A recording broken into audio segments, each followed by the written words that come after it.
This is Will Stewart from OnlineChessLessons.net, and I'm going to be looking at a game that was from the 2005 FIDE World Cup, and this is a game between Gata Kamsky with the white pieces against a 15-year-old Magnus Carlsen. So Carlsen was really coming to play at an elite level around this time, and this tournament especially, people started taking notice. So the game starts out e4, c5, and Carlsen plays pretty aggressive variation of the Sicilian called the it's a variation of the Sveshnikov, and the specific variation I believe is called the Chelyabinsk Variation, which is specifically characterized by this bishop e7 move here. So other moves in this position, you know, are a little bit different. I mean, maybe you could see bishop to b7 occasionally, bishop e6. Those are pretty dangerous,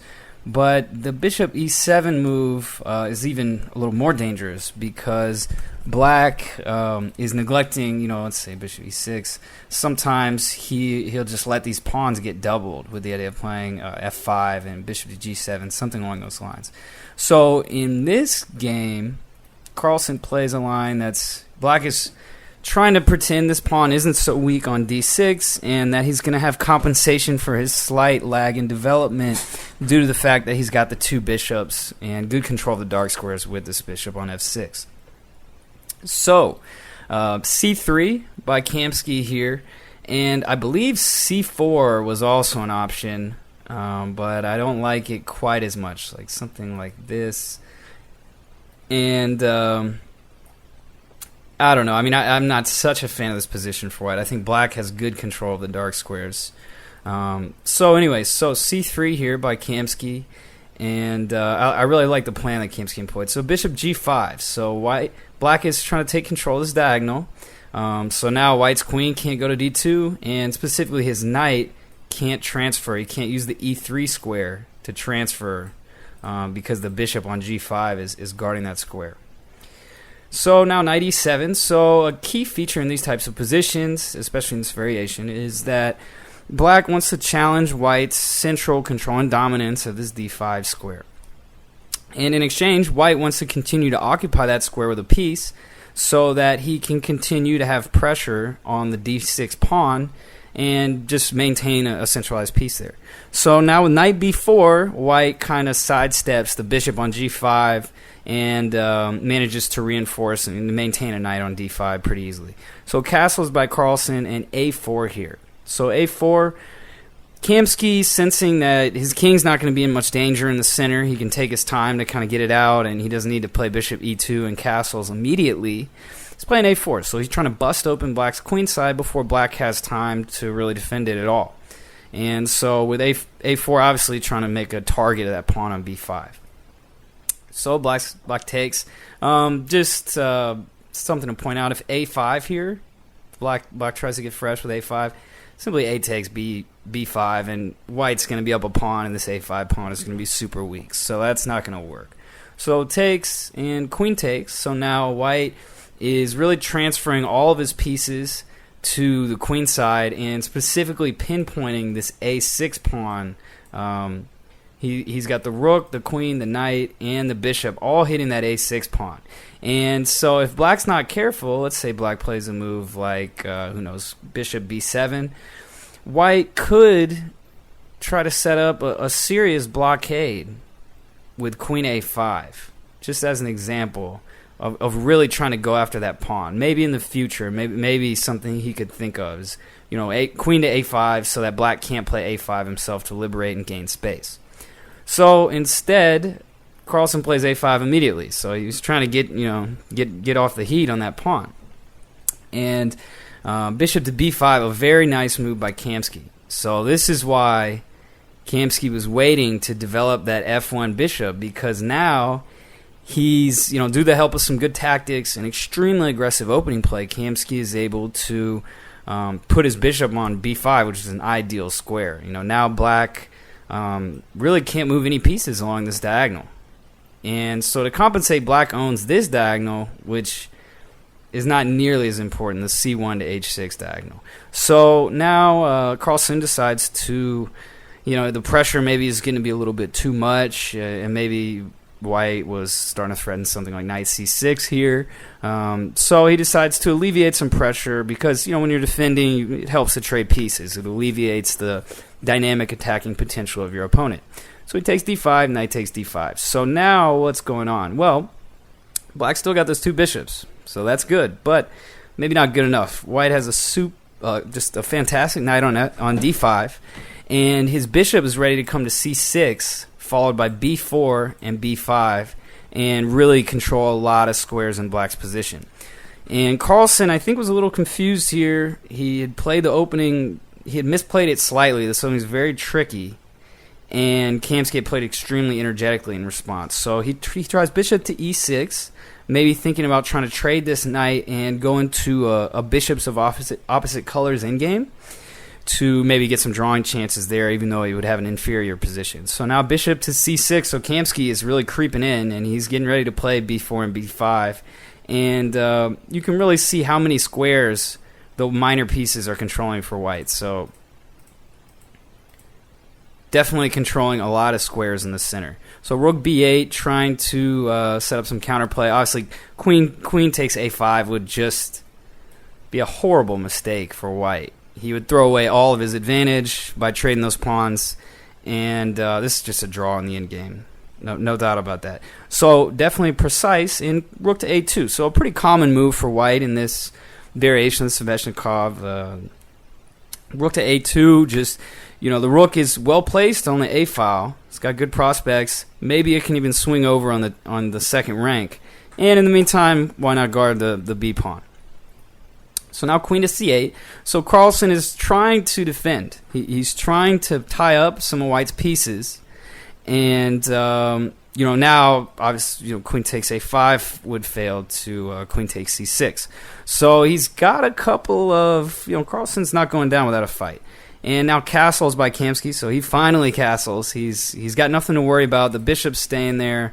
And maybe I was thinking, Carlsen is trying to find a good time to exchange this knight on d5 and somehow maintain the center. And I would assume even just bishop takes d5 is fine, maintaining future pressure against along the d file against d6. And it looks like a5 will drop, and white's going to have some pawns. So it's going to be, that would be a tough draw, even with the opposite colored bishops, not to mention the pressure on f7 in that line. Bishop to d8. I did not like this one. So Carlsen's trying to hold on for dear life to that a5 pawn, and I didn't like it. So here I thought king to h8 by black would be a good move, stepping out of any knight e7, fork tactics, and also getting out of the way of anything nasty along this diagonal to prepare to play f5. So again, just preparing f5 really is the main idea with king to h8. And I think because black has nothing on the queen side, and it's going to be extremely difficult for him to hold this pawn, that he should just say screw it and just play all the way on the king side. And if not, he needs to pick a good time to trade this knight, going to an opposite colored bishop in games, suffer for a long time, and maybe get a draw. But in the game he played bishop d8, and it's just too passive. So the bishop, still you can see how many squares white's pieces, his minor pieces, are controlling. He's got the pressure on the a pawn, and he can always get pressure on d6 too. So Kamsky played b4 anyway, and now it's getting pretty sketchy for black here. In the game he played king h8, and I didn't really understand why he didn't just play pawn takes. I thought that was the point of bishop to d8, was to maintain the pawn. Maybe he didn't like the position here, although I thought maybe he can try to cash in. White doesn't really want to play pawn takes here, because now this pawn is easily defended by black, and there's no threats against f7 in the future. So after bishop takes d5, This pawn being on b4, let's see. If it was on b5, black would have an easy draw. This bishop would have an easy post on c5, for example. Black can try to create counterplay against f2. Pretty easy. But the fact that it's on b4 makes things significantly trickier for black to hold a position, because white might be able to create some threats against d6, and he's certainly going to control the c file, and maybe the a file due to his control of a8. This is not so much fun to hold this in game, although I certainly think Carlsen should have tried to go into something like this with the opposite colored bishops. So back to the game. Instead of taking the pawn on b4, he played king h8. So I guess he wants to, if pawn takes, he's thinking bishop takes a5. And now after takes, white no longer has the check to win the black queen because the king is moved. I guess that was his idea, but Kamsky just played rook d2. He didn't even worry about the pawn. He played rook d2 and starts piling up some pressure on the d file. And so now queen a6. Again, he didn't want to take the pawn. I guess he didn't want to open up the c file because white is, again, controlling the a file. So white would be able to pile up on the d6 pawn or pile up on the c file. He owns both files. So I guess Carlsen didn't want to go into that. So queen a6 here. I think he's trying to reroute the queen and defend this a5 pawn and get the queen on these dark squares. Maybe he can reroute the bishop and really control the diagonals.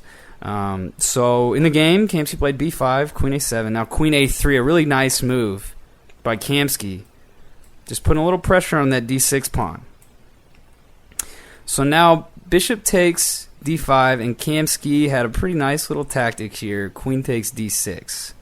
And so now the idea is he's hitting the bishop, and he picked up a pawn there, and he's also attacking the rook on f8.